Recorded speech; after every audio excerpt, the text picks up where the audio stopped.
Multiverse is confirmed in One Punch Man. And guess what? God is an outerversal being. There is a lot of foreshadowing in this chapter, so sit tight and watch closely. Remember the epic cliffhanger from the last chapter? The empty void kicked Speedo Sonic and Flashy Flash right into God's domain, and Flashy Flash was about to be tricked into becoming God's next avatar. But just as that sinister hand was about to touch Flash, bam! A fist comes flying at his face. And it's none other than Sonic. He resisted God's offer and saved Flashy Flash with an epic punch. Flashy Flash was bleeding for only the third time in the entire series, marking a huge moment for Sonic fans. Previously, Flashy Flash only got injured by Platinum S's kick and Gale Wynn's threads, so this punch was a big deal. Murata didn't show us the pre-Retcon images of Sonic's encounter with God, but we can imagine. Sonic is mentally stronger than Flashy Flash, and he's giving him cover from the Empty Void's attacks while Flashy Flash recovers. In this chapter, the Empty Void has a terrifying Ghost Rider look, a stark contrast to the classic superhero vibe from his first encounter with Blast. Sonic explains that the Empty Void uses a sort of genjutsu, exploiting the dependencies in your heart. He reassures Flashy Flash that he won't fall for the tricks. Flash realizes that Sonic is emotionally stronger,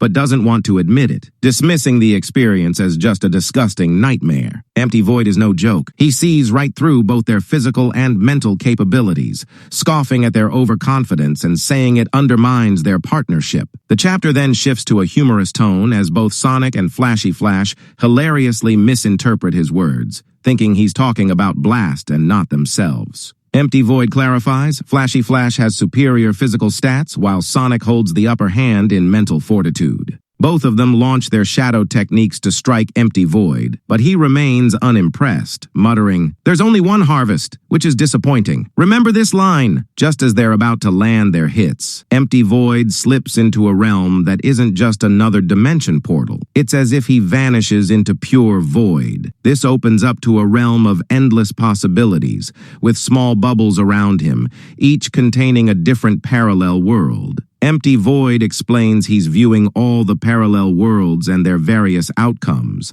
much like how one anticipates and counters attacks in a fight. This is how the multiverse concept is added to One Punch Man.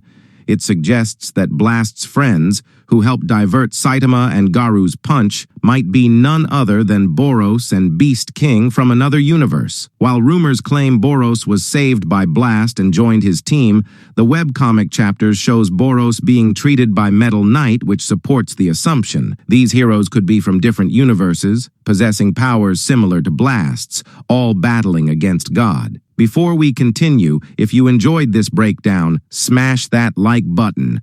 Let's aim for at least 50 likes on this video. Your support helps the channel grow and brings you even more awesome One Punch Man content. With the multiverse now confirmed, Empty Void sees every future in every single universe where he counters Flashy Flash and Sonic. This places him outside the causality of the universe, akin to Saitama's Zero Punch, which reverses causality. It's a realm beyond time and space, where everything can be observed and altered by Empty Void. He starts using his special jutsu, folding entire dimensions into one. In other words, he merges every possible outcome into a single reality that favors him in this attack. If Empty Void can change the outcome in every universe, scaling him to multiversal levels, there's a 99% chance that the god who granted him this power is OuterVersal. OuterVersal beings exist outside the concepts of life and death, beyond reality, space-time, dimensions, binary oppositions, and all other concepts.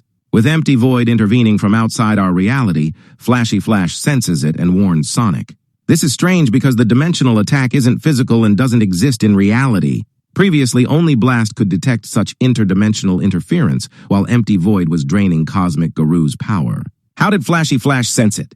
There are two possibilities. Either he received a fraction of God's power, or he's awakening Blast-like abilities. The latter is more likely since Empty Void had similar powers as a human. The dimensional slash creates a massive crack, demolishing everything. Flashy Flash is shocked to see Sonic's upper body cut by the slash. Remember when Empty Void said there was only one harvest? He was sure that the future him would slash Sonic in half with only Flashy Flash escaping. But don't worry.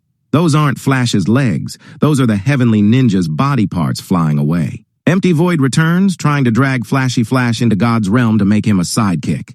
Blast intervenes, delivering a gravity knuckle punch that knocks Empty Void out. Unlike the pre-Retcon punch, Empty Void isn't fazed by Blast's appearance. Instead, he wakes up unscathed, angrily approaching Blast. In the next panel, Sonic looks tense, not understanding what happened. Blast tricks Empty Void by hiding Sonic's torso using a gate, luring Empty Void back. Sonic questions how Blast found them. Blast explains that he followed Flashy Flash after receiving the letter but lost sight of him due to the fog, not because Flashy Flash was faster. Thanks to Empty Void's dimensional slash, he located them. He pats both Flashy Flash and Sonic, praising them for not falling for the temptation of the cube, and says, "You pass," ending the chapter. Now we can expect more incredible feats from Empty Void and Blast as this officially concludes the Retcon chapters. Do you think that God is OuterVersal or just multiversal and Empty Void is stronger than Cosmic Garou? Subscribe Anime Fiction Reels channel for more.